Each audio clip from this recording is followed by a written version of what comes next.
In today's Gospel reading, our Lord speaks to his disciples about why he speaks in parables. So as we all know, a parable is a story that pertains to something in common, ordinary, everyday life, something that most people are familiar with. And these parables of our Lord, most people can understand them, but by means of these parables, our Lord is really planting seeds within people's minds so that if they understand the parable, they will hopefully understand the spiritual truths that are being conveyed by those parables. Now, this isn't always so obvious, as we see in the scriptures. Even the disciples asked our Lord to explain the parables to them. So the parable we had a couple of weeks ago, the sower went out to sow, and the seed fell on different types of soil. It's a very beautiful parable in many ways, and symbolizes our response to the seed. In other words, we are like the different types of soil. How do we respond? How should we respond? And there's all kinds of things that we can think about there. So these parables are intended to enable us to see spiritual reality, spiritual truths. And even though you and I, we see these truths or understand most of them, the reality is that we are still very much blind. In other words, there's a whole lot more that we could see and ideally should see. Not just in regards to the parables, not just in regards to Scripture. You know, the more someone reads the Scripture, sometimes people, when they're not really interested, they just, I read that passage so many times. But when you meditate on it, you gain new insights. You have a deeper understanding of what the Scripture is really saying. This is why our Lord says, for those who have, more will be given, and they will have an abundance. But from those who have nothing, even what they have will be taken away. What does he mean by that?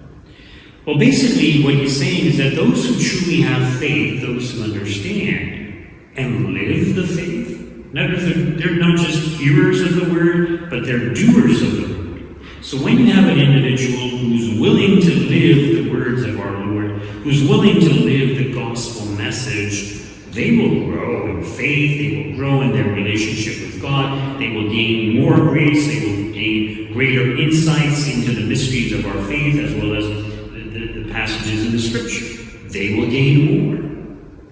But those who have nothing, even what they have, will be taken away. So whatever understanding they have, they will lose. Whatever grace they have, they will lose. So unless we are growing in the faith, you see, the ideal is not to stay static, but to be constantly striving to grow. So some individuals, they have this attitude, I believe, I come to church on Sunday, I receive communion, and they do just the bare minimum. The problem with doing the bare minimum is that you don't have the grace of God helping you. What's going to happen when there is a time of persecution, or when the cares of this world choke the plants, as we heard in that gospel parable where our Lord talks about the different types of soil. So in other words, there's no guarantee that we are going to persevere. So the ideal is we want to have as much of God's grace, as much of the presence of God within us as we possibly can, to ensure that we can persevere no matter what happens. So the wonderful thing about being in a state of grace is that when you're in a state of grace, you can merit more grace, which means you can grow in your relationship with God, you can receive more.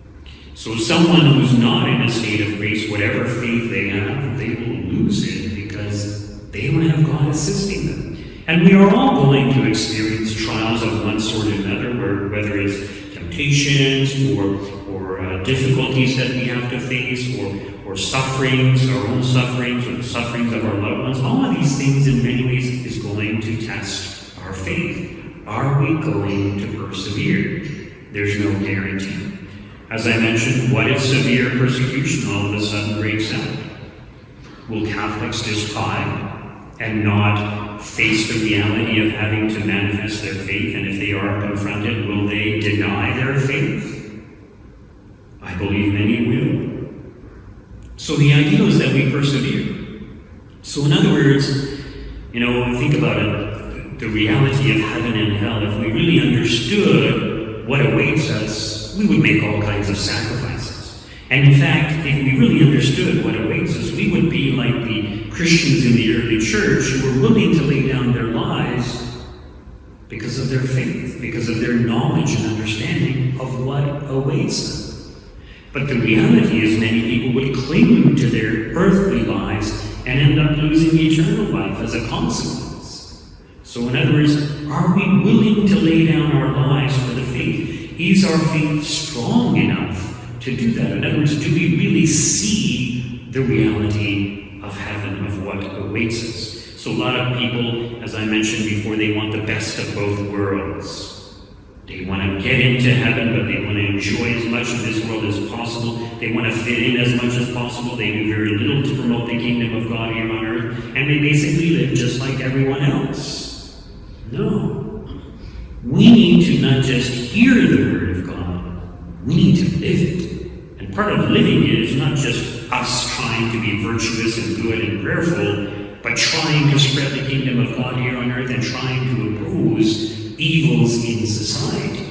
And as I pointed out many times, if we're not making the effort to do this, then the evils will gain the upper hand and encroach upon us and upon believers and influence even the hierarchy of the church, corrupting them and corrupting their preaching, corrupting the truths of our faith.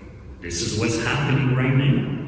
So we still have the opportunity to oppose this, to do what we can to ensure that we have religious freedoms and hopefully that the kingdom of God will spread here on earth.